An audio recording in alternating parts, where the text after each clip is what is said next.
Hello everyone, welcome to Gritty Nerds. Do you know how to find the symmetric difference between three sets A, B, and C? Let's figure it out together.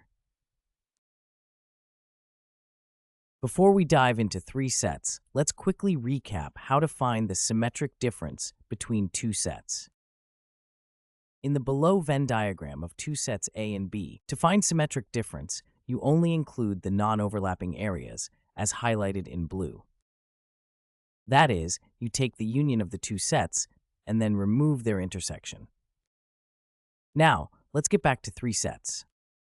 To find symmetric difference of A, B, and C, we first find the A delta B and then use it to find symmetric difference between A delta B and C.